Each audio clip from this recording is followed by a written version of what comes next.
Merhaba, Fransa Hayat TV olarak bugün Fransa'daki en büyük öğrenci sendikalarından biri olan UNEF'in merkezi binasında bulunuyoruz.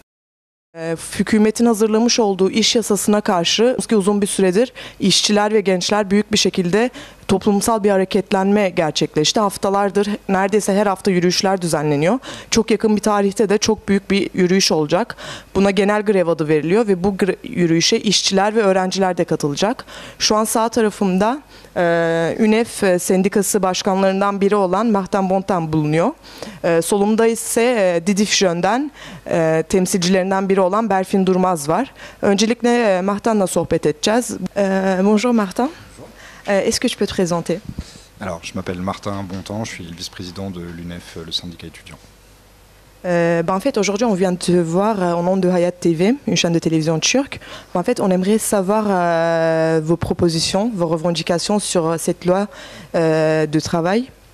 On sait que depuis quelques semaines, les jeunes se mobilisent dans les rues et on voulait savoir qu'est-ce que vous revendiquez et quelles sont vos démarches et comment vous travaillez pour organiser cette mobilisation-là. Nous, ce qui nous pose problème à travers cette loi travail, c'est le fait que ça nous promet plus de précarité à l'avenir en réalité. Donc on est déjà précaire pendant nos études parce qu'on est beaucoup à salariés pour pouvoir les financer, précaire pendant l'insertion professionnelle parce qu'on est obligé d'enchaîner les CDD, l'intérim, etc. jusqu'à trouver un CDI. Et là, très concrètement, ce qu'on nous propose, c'est de la précarité encore en plus derrière. Et donc si on doit résumer cette loi sur 3 points, c'est travailler plus parce qu'un patron, il va pouvoir décider seul d'augmenter le temps de travail dans une entreprise pour gagner moins derrière, puisque les heures supplémentaires, aujourd'hui elles sont majorées à 25%, ça pourra majorer à 10% seulement. Et derrière, c'est tout un tas de dispositifs qui permettent de se faire licencier plus facilement et donc de fait de mettre les jeunes sur la sellette derrière dans l'entreprise. Donc nous, la démarche qu'on a par rapport à cette loi, c'est d'en demander le retrait. On ne le fait pas tout seul, on est dans une démarche unitaire avec une vingtaine d'organisations de jeunesse notamment. Et l'enjeu pour nous, c'était d'aller sur les campus, d'expliquer cette loi travail aux étudiants avec à peu près le même discours que j'ai développé juste avant, de convoquer des assemblées générales pour que les jeunes puissent parler, etc. et surtout prendre leurs propres décisions de mobilisation pour après derrière descendre dans la rue pour demander le retrait et derrière demander une autre politique pour l'emploi des jeunes. Vous arrivez à vous organiser en étant en état d'urgence et s'organiser en même temps pour pouvoir organiser ces mobilisations en fait?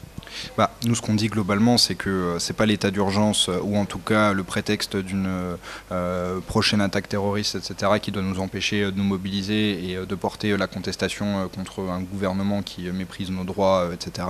Alors après, c'est vrai qu'il y a eu un certain nombre de mesures qui ont été prises à la fois par les autorités de l'État, mais également par les universités pour essayer un petit peu d'embourber la mobilisation. Donc à la fois avec des universités qui ont pu fermer administrativement et aussi des violences policières. Donc nous, ce qu'on répond par rapport à ça, c'est déjà de condamner bien évidemment les actes de quelques-uns marginaux, etc., ultra-violents, ça c'est une première chose, mais c'est aussi d'appeler les pouvoirs publics à prendre leurs responsabilités et à garantir les droits fondamentaux des jeunes, à pouvoir se réunir et donc discuter ensemble et décider de leurs modalités d'action et derrière de manifester, puisque c'est des droits qui sont garantis par la Constitution française aujourd'hui. C'est vrai que cette loi du travail, elle concerne essentiellement ceux qui sont déjà en emploi. La réalité, c'est qu'on a quand même un jeune sur deux qui est obligé de se salarier pour financer ses études. Donc de fait, on a quand même une vie dans l'entreprise, on sait comment ça se passe, ça c'est la première des choses. Et après, l'autre chose aussi, c'est de dire, nous aujourd'hui, le paradigme de société que nous propose cette loi travail, on n'en veut pas, pour une raison assez simple, c'est qu'on nous dit qu'il faut se moderniser, etc.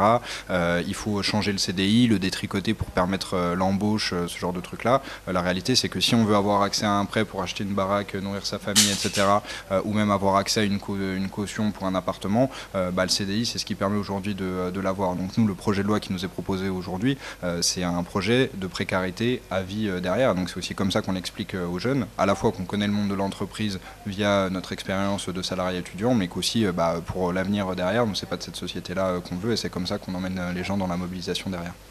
En gros, pour faire un petit peu le fil là, de la mobilisation, ça a beaucoup commencé sur les réseaux sociaux en tant que tel, donc avec à la fois une pétition en ligne qui a dépassé aujourd'hui les 2 millions de signatures, un hashtag on vaut mieux que ça, et derrière aussi des collectifs citoyens qui ont appelé à la première mobilisation du 9. Nous, en partant de là, on a convoqué une interorga, donc où on invite toutes les organisations de jeunesse, etc., à prendre une position commune.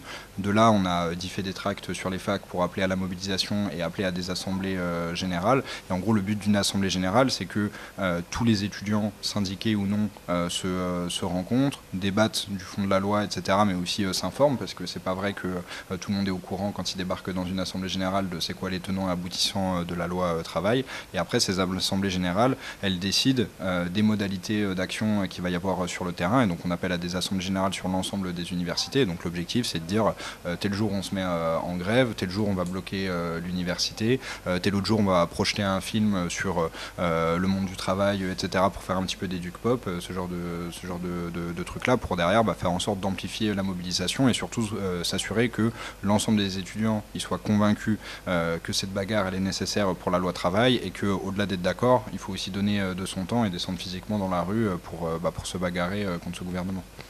Şimdi de röportajımıza Berfin'le devam ediyoruz. Berfin Durmaz şu an sol tarafımda. Berfin Fransa'daki Demokratik İşçi Dernekleri Federasyonu'nun gençlik kollarının temsilcilerinden biri.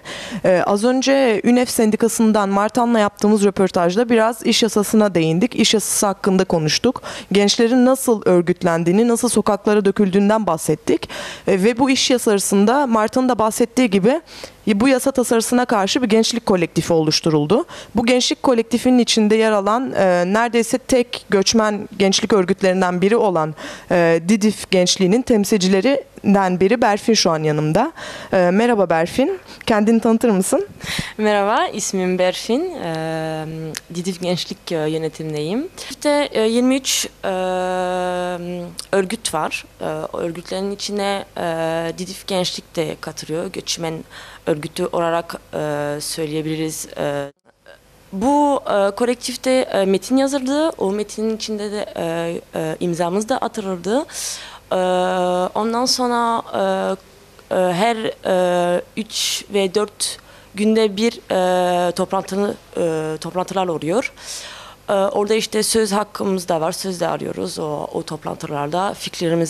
Fikirlerimizi soruyorlar. Biz de aynı şekilde fikirlerimizi soruyoruz. Nasıl üniversitelerde, liselerde, kendi bölgemizde nasıl çalışmalar yürütebiliriz diye konuşuyoruz. Öncelikle bir toplantılarımızı yapıyoruz. Ondan sonra gençlerle birlikte gidiyoruz okullarımızda. Ondan sonra oturduğumuz bölgelerde, oturduğumuz yerlerde bildiri dağıtıyoruz. Bazen oluyor da konuşmalar da yapıyoruz. Üniversitelerde olsun, liselerde olsun her gencin işte katılımı var. İşte mesela ben UNEF'te olayım, öbür gençler başka örgütlerle olsun çalışmayı yürütüyoruz. Kesinlikle bu yasa çekilmesini istiyoruz. Mücadelemize devam edeceğiz.